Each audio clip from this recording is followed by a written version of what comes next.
भारत देश अनेक महान ऋषि मुनियों की तपोस्थली रहा है। आज भी हिमालय की गुफाओं में अनेक साधु तपस्या में लीन हैं। ये ऋषि मुनि अनेक सिद्धियां प्राप्त कर लेते हैं, जिससे ये हजारों वर्ष तक जीवित रह सकते हैं।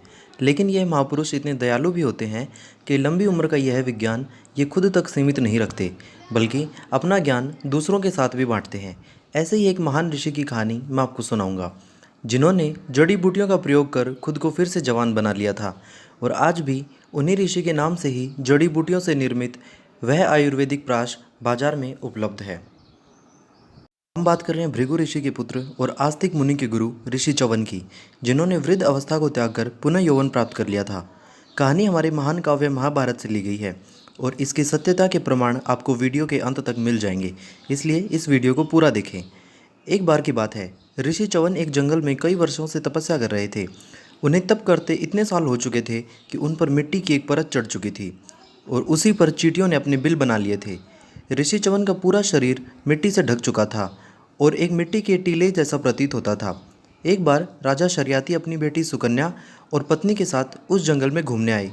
शर्याती की बेटी सुकन्या ने जब वह मिट्टी का टीला देखा तो वह उसी के साथ खेलने लगी। खेल खेल में सुकन्या ने एक लकड़ी चींटियों के बिल में घुसा दी। तभी उसने देखा कि उस बिल से खून निकलने लगा।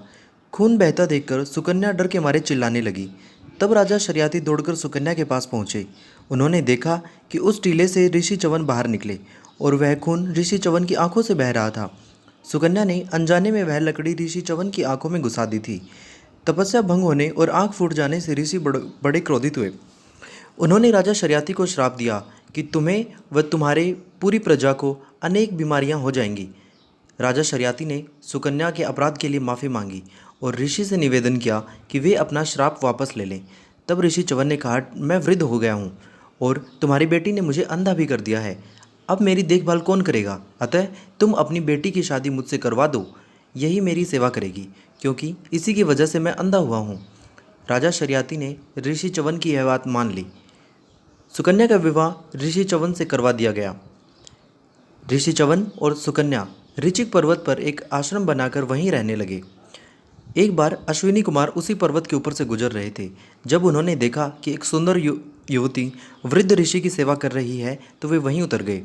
उन्हें ऋषि च्यवन की शक्तियों के बारे में पता था, अतः वे ऋषि के पास जाते हैं और उन्हें कहते हैं कि हम आपको फिर से जवान बना सकते हैं, बदले में आपको हमें इंद्र से सोमपान का अधिकार दिलवाना होगा। कुमारों ने कुछ जड़ी बूटियों का अवलेह तैयार कर ऋषि को खिलाया और उसी पहाड़ पर मौजूद एक कुएं में ऋषि को स्नान करवाया।